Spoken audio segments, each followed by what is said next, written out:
जय हिंद बच्चों। आइए हम लोग इस क्लास में पॉलिटी में अब पढ़ लेते हैं केंद्र राज्य संबंध, सेंट्रल एंड स्टेट रिलेशन। इसके बारे में हम लोग जान लेते हैं। जब हमने जान लिया संसद, राष्ट्रपति महोदय, इधर विधानमंडल, राज्यपाल महोदय, तो राज्य और केंद्र के बारे में हमने जानकारी प्राप्त कर ली। प्रधानमंत्री, मुख्यमंत्री के माध्यम से हमने शासन प्रमुखों की भी चर्चा कर ली है। अब हम लोग विचार विमर्श कर लेते हैं कि संसदीय व्यवस्था में किस तरह से केंद्र और राज्य के आपस में संबंध होते हैं या होने चाहिए। ठीक, संसदीय व्यवस्था में कैसा ये संबंध इन लोगों का होता है, किस किस तरह से ये व्यवहार करते हैं और किस किस तरह से केंद्र और राज्य के बीच संतुलन बना रह जाता है। ये चीजें ध्यान रहे, हमारा देश तमाम मायनों में अमेरिका इत्यादि देशों से अलग है। हमारे यहां मजबूत केंद्र की व्यवस्था की गई है और राज्य जो है वे किसी ऐसी स्थिति उनको प्रदान की गई है कि उन्हें समाप्त किया जा सकता है, छोटा किया जा सकता है, बड़ा किया जा सकता है।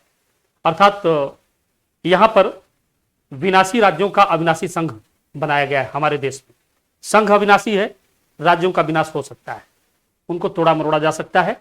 जबकि अमेरिका में ये स्थिति अलग है। वहां किसी राज्य को विघटित करने के लिए, राज्य में बिखराव के लिए, बिलगाव के लिए, दो राज्य बनाने के लिए उस राज्य की सरकार और जनता की परमिशन अत्यंत आवश्यक होती है। तो वहां से हम लोगों में थोड़ा अंतर है। हम लोगों में केंद्र राज्य संबंध की जो चर्चा जब हम लोग करते हैं तो तीन चीजों पर चर्चा बहुत जबरदस्त हो सकती है। पहला, एग्जीक्यूटिव रिलेशन, केंद्र राज्य के बीच प्रशासनिक या प्रशासकीय व्यवस्था क्या है। फिर उसके बाद इसी में आता है विधायी संबंध, दोनों के बीच विधायी संबंध कैसे है, वैधानिक संबंध यानी कानून बनाने वाली शक्ति। और तीसरा होता है फाइनेंशियल रिलेशन अर्थात वित्तीय संबंध। ये तीन संबंधों पर जो है केंद्र राज्य संबंध के बीच चर्चा होती है। केंद्र राज्यों के बीच जो सबसे ज्यादा विवाद होता है वह वित्तीय संबंधों पर होता है। वित्तीय संबंध, फाइनेंशियल रिलेशन, इसी पर सबसे ज्यादा विवाद होता है। अन्यथा केंद्र राज्यों के बीच बहुत विवाद नहीं होता है। प्रत्येक राज्य अपनी स्थिति जानता है, केंद्र भी अपनी स्थिति जानता है। राज्य बिल्कुल माइंड में कप है कि हम जो है किसी समझौते के परिणाम नहीं है, इसलिए केंद्र मजबूत है और जैसा करता है राष्ट्र के लिए भला करता है, उसे ऐसा करना चाहिए। तो यहां कोई समस्या नहीं है। लेकिन फाइनेंशियल रिलेशन पे जाकर के मामला अटक जाता है। तो हम लोग देख लेते हैं कि केंद्र राज्य संबंध में इन तीनों चीजों पर चर्चा करते समय क्या क्या, आखिर किस किस तरह से ये फंक्शन करते हैं। इसकी शुरुआत होती है 245 से। ठीक, तो आइए देखते हैं केंद्र राज्य संबंध, इसमें कैसे कैसे जो है लोगों के बीच संबंध होते हैं। ये देखिए, पहले पहले विधायी संबंध, लेजिस्लेटिव रिलेशन, ये मैंने बताया कि 245 से 255 के बीच ये हैं। 245 से इनकी शुरुआत होती है, 245 टू 255, 245 से 255, इन 10 अनुच्छेदों के बीच केंद्र और राज्य के बीच विधायी संबंध की चर्चा होती है।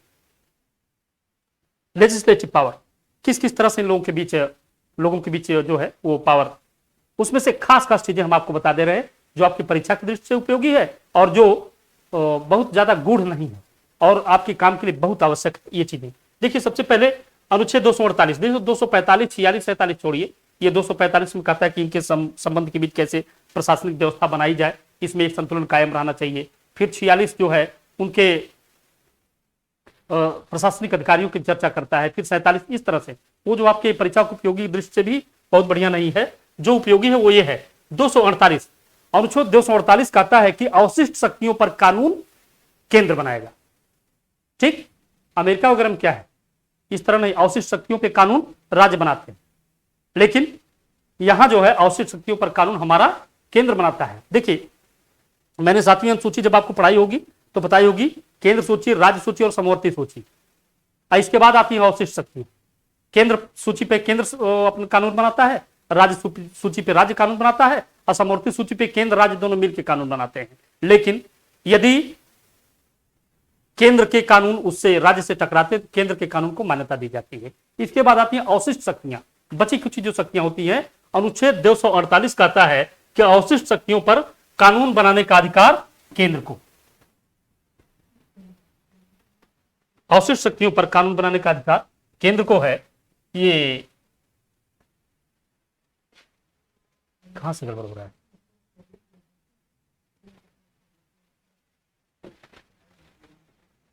ये अवशिष्ट शक्तियों पर केंद्र को जो कानून बनाने का अधिकार है, और इसमें केंद्र ही कानून बना सकता है। लेकिन 249 देखिए, 249 कहता है कि अगर राज्यसभा में सदस्य समर्थन करें या सदस्य एक संकल्प पारित करें कि कोई कानून इतना आवश्यक है राज्यों के लिए जिस पर केंद्र कानून बनाए, तो केंद्र उस पर कानून बना सकता है। यह अनुच्छेद 249 के तहत। देखिए, विधायी संबंध की बात है, विधान बनाने की, लेजिस्लेटिव रिलेशन की। तो लेजिस्लेटिव रिलेशन ने पहले बताया कि 248 के तहत अवशिष्ट शक्तियों पर केंद्र कानून बनाएगा।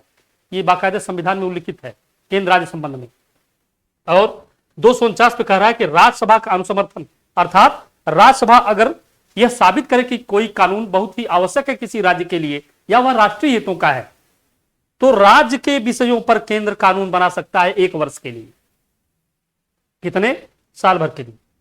देखिए, इसके बाद अनुच्छेद 250 कहता है आपातकाल में संसद द्वारा राज्य सूची पर कानून बनाने की शक्ति संसद को है ना। अब यहां केंद्रीय महत्व की बात नहीं है, ये राज्यसभा तो कर रही कि कोई ऐसा महत्वपूर्ण मुद्दा है जो राष्ट्र स्तर के लिए महत्वपूर्ण है या किसी राज्य के मामले पर बहुत महत्वपूर्ण है, ये राज्यसभा के सदस्य ये कह रहे हैं, तब से केंद्र कानून बना रहा है या संसद कानून बना रही है ना। लेकिन यहां क्या, आपातकाल में धारा 352 लग गई हो, अनुच्छेद 352 के तहत राष्ट्रीय आपातकाल लग गया हो, आपातकाल में उसे बताऊंगा भी, तो राष्ट्रीय आपातकाल अगर लग गया हो तो ऐसी परिस्थिति में अनुच्छेद 250 के तहत आपातकाल में संसद द्वारा राज्य सूची पर कानून बनाया जा सकता है, बनाया जाता है। ठीक, और कब तक चलता है? विधानसभा आ गई, अगर विधानसभा ने उस कानून को मान्यता दे दिया तब तो ठीक, और नहीं तो कानून आपसे आप समाप्त हो जाता है। ये अनुच्छेद 248, 249 और 250 ये विधायी संबंध है। अब विधायी संबंध में थोड़ा और आगे हम लोग चलते हैं तो यहां हम लोग पाते हैं अनुच्छेद 252 है ना, 250 के बाद 251 और निश्चित है, समझिए 252 कहता है 2 या 2 से अधिक राज्य अगर सहमति से आपस में विचार विमर्श करके आपस में सहमत हो तो केंद्र राज्य सूची पर कानून बना सकता है। 2 या 2 से अधिक राज्यों की सहमति से संसद यानी केंद्र, इसी की बात है, संसद राज्य सूची पर कानून बनाने का अधिकार रखती है यदि 2 राज्य, 2 या 2 से अधिक राज्य, 3 राज्य, 4 राज्य, 5 राज्य, 10 राज्य आपस में सहमत हो कि इस मुद्दे पर केंद्र को कानून बनाना चाहिए, तो 252 के तहत केंद्र जो इस पर कानून या हमारी संसद इस पर कानून बना सकती है। और इसी में 253 है, संसद अंतरराष्ट्रीय मुद्दे को लागू करने की शक्ति रखती है। मान लीजिए कि संसद ने या हमारे राष्ट्र के राष्ट्र नायकों ने, प्रधानमंत्री, राष्ट्रपति महोदय ने विश्व में किसी देश के साथ कोई करार किया, कोई समझौता किया, उस समझौते को राज्यों पर पूरे देश में लागू करने और करवाने का अधिकार अनुच्छेद 253 के तहत हमारी संसद को है। यानी अंतरराष्ट्रीय समझौतों को जो है लागू करवाने की अधिकार अनुच्छेद 253 के तहत हमारी संसद करती है। तो अब आपके सामने विधायी संबंध की चीज में इतनी चीजें आ गई, 248, 249, 250, 252, 253 मैंने अभी भी बताया, फिर से ध्यान दे दीजिएगा। 248 अवशिष्ट शक्तियों पर कानून केंद्र बनाएगा, यही ना। 248, 249 में कहा गया कि अगर राष्ट्र महत्व की कोई चीज है और राज्यसभा ऐसा समझती है, राज्यसभा के सदस्य ऐसा समझते हैं कि वो राज्य के लिए हितकारी और राष्ट्र महत्व की चीज है, तो उस पर केंद्र कानून बना सकता है, यही ना। 249 और 250 यदि 352 के तहत पूरे देश में आपातकाल लगा हो तो संसद राज्य के सूची पर कानून बनाती है, ये हमने पिछले बताया। 250 बाद 252 में क्या कहा गया, 2 से 2 अधिक राज्य अगर सहमत हो आपस में तो उस पर संसद कानून बना सकती है। और 253 अंतरराष्ट्रीय समझौतों को लागू करवाने की शक्ति राज्यों पर केंद्र सरकार या संसद को है। That's legislative power and legislative relation between central and state. अगला देखिए, प्रशासनिक संबंध, एग्जीक्यूटिव पावर, प्रशासनिक संबंध, या इसको कह सकते हैं आप एडमिनिस्ट्रेटिव पावर। देखिए एडमिनिस्ट्रेटिव पावर में इसकी शुरुआत जो होती है 256 से 263 तक है।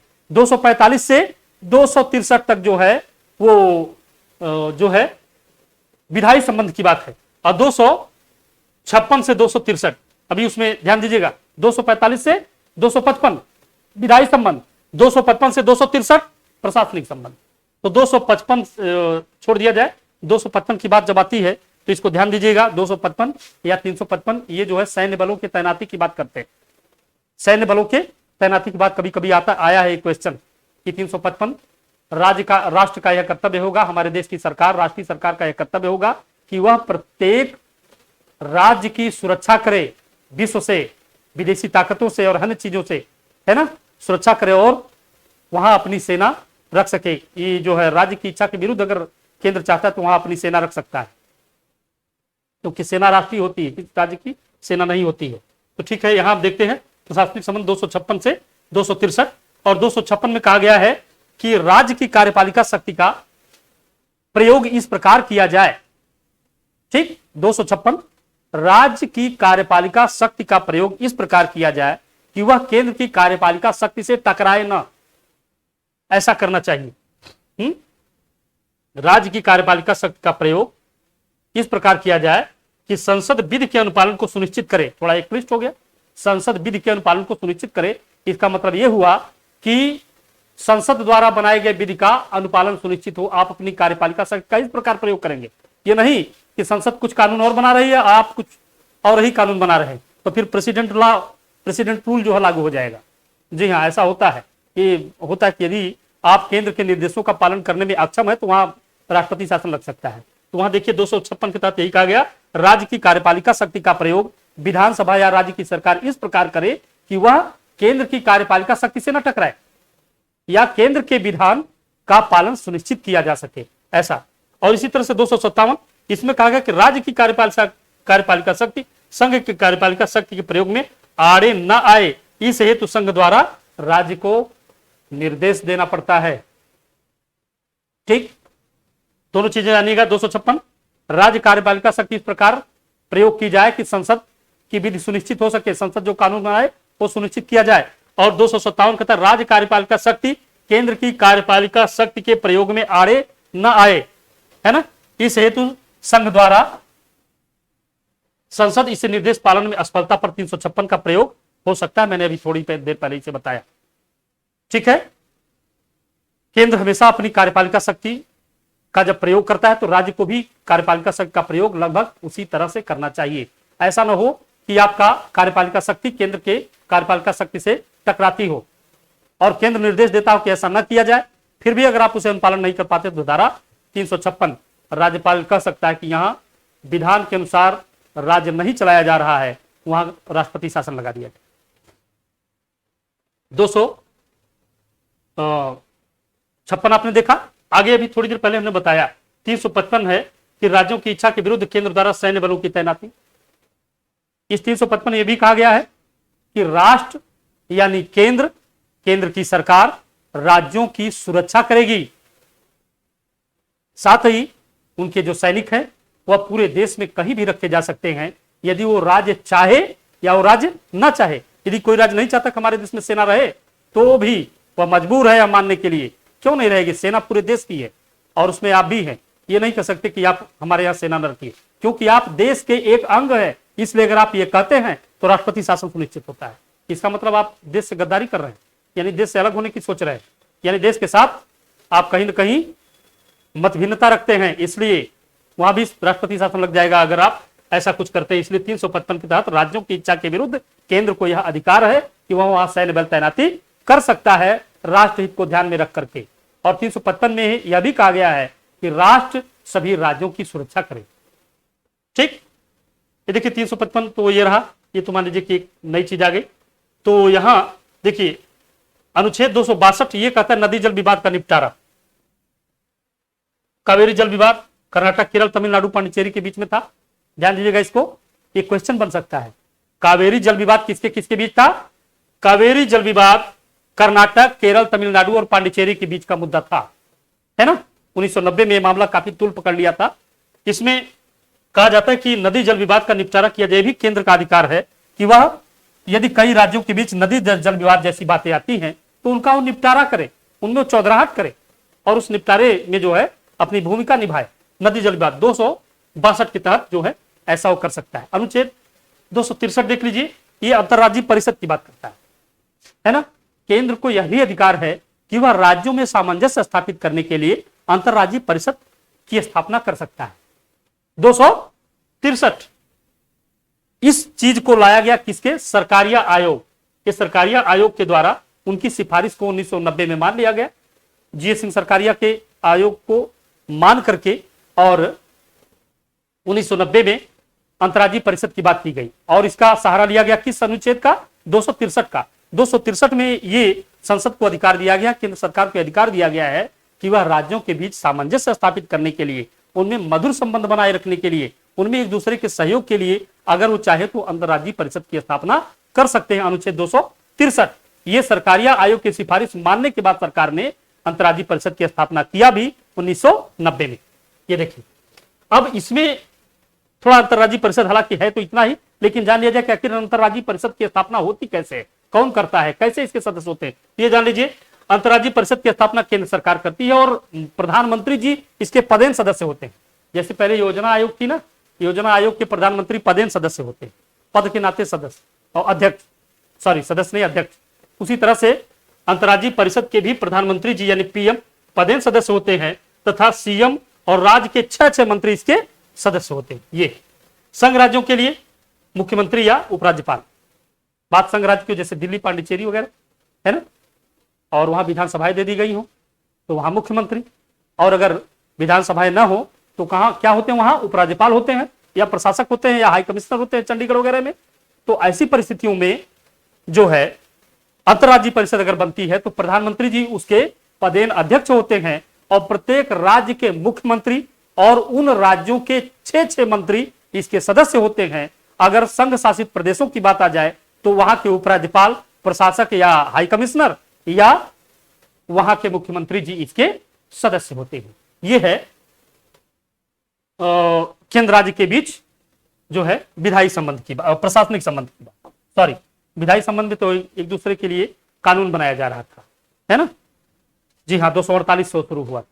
तो यहां देखिए, अब आते हैं वित्तीय संबंध। सबसे ज्यादा विवाद केंद्र और राज्यों के बीच इसी वित्तीय संबंध को लेकर रहा है, सबसे अधिक विवाद।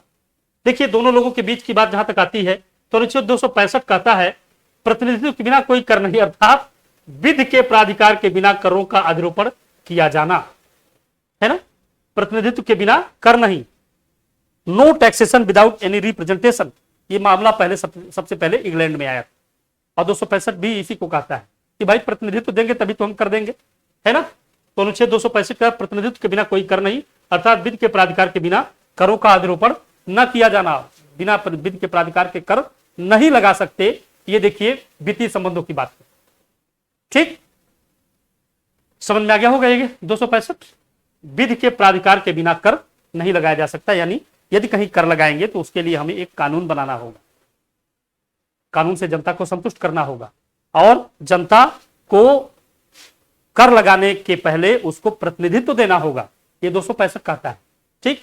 यहां देखिए 266 में है संचित निधि केंद्र तथा राज्यों के लिए, केंद्र तथा राज्यों के लिए संचित निधि की बात करते हैं। ये 266 राज्य की संचित निधि, केंद्र की संचित निधि, वित्तीय बात हो रही है यहां, है ना। तो राज्य की और केंद्र की संचित निधि की बात आती है। इसी तरह 267 आकस्मिक निधि केंद्र और राज्य दोनों में जो अकस्मात रिजर्व जो धन रखा जाता है ये दोनों के लिए होती है। इस तरह 268 देखिए करों को केंद्र द्वारा लगाना किंतु राज्य के द्वारा एकत्र एवं खर्च करना। 268 ये कहता है कि राज्यों में या अन्य सभी जगहों पर कुछ ऐसे कर होते हैं जिन्हें केंद्र लगाता है लेकिन राज्य एकत्रित करता है और अपने ही पास रख लेता है, 268 के तहत। और 269 के तहत देखिए संघ कर लगाता है, एकत्र करता है और राज्यों को दे देता है। संघ कर को लगाएगा यानी केंद्र सरकार कर लगा करके उसके बाद उसको एकत्र भी करती है और राज्यों को बांट देती है। 270 आगे इसमें कहता है, इसके आगे कि संघ कर लगाता है, एकत्र करता है और आपस में बंटवारा कर देता है, ठीक। संघ द्वारा कर लगाया जाता है, एकत्र किया जाता है और केंद्र राज्यों के बीच बांट दिया जाता है। ये 270 ध्यान दीजिएगा इस पर, ये काफी इंपॉर्टेंट है। 278, 69, 270 ये बहुत इंपॉर्टेंट है। 278 में क्या कहा गया कि केंद्र कर लगाता है और राज्य जो है उसको वसूल करता है, अपने पास रख लेता है। 269 कहता है केंद्र कर लगा, 279 कहता है केंद्र कर लगाता है, एकत्र भी करता है, राज्यों को दे देता है। और 269 के बाद 270 ये कहता है केंद्र कर लगाता है, केंद्र एकत्र करता है, दोनों के बीच, केंद्र और राज्यों के बीच बांट लिया जाता है। ठीक। 275 कहता है संघ द्वारा राज्यों को अनुदान। हमेशा संघ राज्यों को अनुदान देता है। राज्यों के पास इतना एसेट नहीं है, इतना धन नहीं है कि वे अपने सारे कार्यों को चला सकें, इसलिए राज्य को प्रत्येक वर्ष केंद्र अनुदान देता है, ऋण भी देता है। ऋण जब देता है तो उसमें से 70% उनकी देनदारी फिर होती है, 30% अनुदान के रूप में होता है। लेकिन अनुदान अगर देता है तो अनुदान डोनेट किया जाता है अगर, तो 70% तो माफ होता है, 30% देना होता है। ठीक। ये देखिए 275 के तहत संघ द्वारा राज्यों को अनुदान दिया जाता है। 280 वित्त आयोग, वित्त आयोग आपको पढ़ाना है। ठीक। 292 और 93 इंपॉर्टेंट इसलिए है क्योंकि भारत सरकार द्वारा उधार लिया जाना। भारत सरकार विश्व में किसी देश से, किसी संस्था से उधार लेती है ना। 292 और 293 राज्यों द्वारा उधार लिया जाना। लेकिन राज्य बिना केंद्र की अनुमति के विश्व के किसी देश से उधार नहीं ले सकते। ये इंपॉर्टेंट चीज है। 292 293 काफी इंपॉर्टेंट है। भारत सरकार द्वारा उधार लिया जाना। नहीं लोग कहते हैं हमारा देश, पहले तो अब तो बहुत कम हो गया, नहीं तो पहले कहा जाता था हमारे देश पे इतना कर्ज है कि गर्भ में पल रहा बच्चा भी 20-20 हजार का कर्जा लिए हुए, समझिए इतना देश के ऊपर कर्जा है। लेकिन अब हमारे देश पे उतना कर्जा नहीं है। देश की अर्थव्यवस्था काफी आगे बढ़ चुकी है। हालांकि वह अमेरिका, जापान, इंग्लैंड और चाइना जैसे देशों से भी काफी पीछे है, लेकिन हमारी वित्त व्यवस्था भी धीरे धीरे 5 ट्रिलियन डॉलर की तरफ जा रही है। सरकार का यह लक्ष्य है कि वो 5 ट्रिलियन डॉलर की तरफ इसको ले जाए, लेकिन अभी तो अर्थव्यवस्था कोरोना के नाते आईसीयू में चली गई है ना। तो वो बात जो भी हो, लेकिन अभी स्थिति फिलहाल ये है कि हमारा देश अब दूसरों को कर्ज देने लगा है। अब कर्ज लेने जैसी कोई बात नहीं है कि हमारे देश में बहुत बड़ा कर्जा हो, लेकिन देशों को कर्जा लेना पड़ता है। चाइना भी उधार लेता है, अमेरिका भी उधार लेता है, रूस भी उधार लेता है, इंग्लैंड, जापान भी उधार लेता है, सारे लोग उधार लेते हैं। ठीक। हमारे देश की अर्थव्यवस्था विश्व की 5वीं सबसे बड़ी अर्थव्यवस्था है। पहले पे अमेरिका है, दूसरे पे जो है चाइना है, तीसरे पे जापान है, चौथे पे जर्मनी, हमारी 5वीं। इस तरह से हमारी व्यवस्था है। तो केंद्र जो है सरकार उधार लेती है अनुच्छेद 292 के तहत, और राज्य सरकार उधार लेती है अनुच्छेद 293 के तहत। लेकिन राज्य सरकार की उधार लेने के लिए केंद्र की अनुमति अत्यंत आवश्यक। यदि केंद्र अनुमति नहीं देता तो राज्य सरकारें उधार नहीं ले सकती। ठीक। इंपॉर्टेंट चीजें जानते रहेगा। केंद्र द्वारा राज्यों को अनुदान किसके तहत दिया जाता है? 275 के तहत। 280 वित्त आयोग है ही, है ना। 270 और 269, 268 ये इसके पहले हम आपको बता चुके हैं। वित्तीय संबंध केंद्र और राज्य के बीच विवाद का सबसे बड़ा कारण रहा है, और सरकारिया आयोग केंद्र और राज्य के बीच सामंजस्य स्थापित करने के लिए ही, केंद्र राज्य संबंध के लिए ही सरकारिया आयोग बनाया गया, है ना। इसी केंद्र राज्य संबंध को बेहतर बनाने के लिए सरकारिया आयोग ने सिफारिश की कि एक अंतर्राज्यीय परिषद की स्थापना की जानी चाहिए, जो इसके पहले हम आपको बताए थे। ये वित्तीय संबंध और इनके बारे में इसके पहले हमने आपको अंतर्राज्यीय परिषद की चर्चा की थी, 263, है ना। सरकारी आयोग की चर्चा हुई, सिफारिश इनकी 1990 में स्वीकार की गई थी। ये सारी चीजें आपको बताया गया। ये सरकारिया आयोग केंद्र राज्य संबंध के लिए है ही। कभी कभी पूछा जाता है कि सरकारिया आयोग का गठन किस लिए हुआ था? केंद्र राज्य संबंध को बेहतर बनाने के लिए हुआ था। उन्होंने ही अंतर्राज्यीय परिषद की सिफारिश की थी। 1992-90 में इसे स्वीकार कर लिया गया। इसके अंतर्राज्यीय संबंध की परिषद की स्थापना के बाद पीएम इसके पदेन अध्यक्ष हुए, सभी राज्यों के सीएम इसके सदस्य हुए, उस राज्य के 6 मंत्री इसके सदस्य हुए, तथा राज्यों के मुख्यमंत्री, उपराज्यपाल, यदि संघ शासित प्रदेश की बात हो तो भी इसके सदस्य होते हैं। ये इतनी चीजें आपके सामने हैं। इस प्रकार केंद्र और राज्यों के बीच विधायी संबंध, प्रशासनिक संबंध और वित्तीय संबंध काफी इंपॉर्टेंट है। इसमें से कुछ तो बेहद इंपॉर्टेंट है। इन चीजों को आप जानते रहे, समझते रहे, थोड़ा कायदे से पढ़ेंगे तो चीजें बहुत कठिन नहीं है। पॉलिटी काफी आसान विषय हो जाती है। ट्रिक है, इसी ट्रिक से इसे आप याद कर लें। आज इसमें बस इतना ही। नेक्स्ट हम आपको जब क्लास में पढ़ाना शुरू करेंगे तो आपको पढ़ाएंगे आपात उपबंध, ठीक, इमरजेंसी के बारे में आपको बताएंगे। तब हम लोग चलेंगे नेक्स्ट, उसके बाद न्यायालय में। आज बस इतना ही। Thank you class.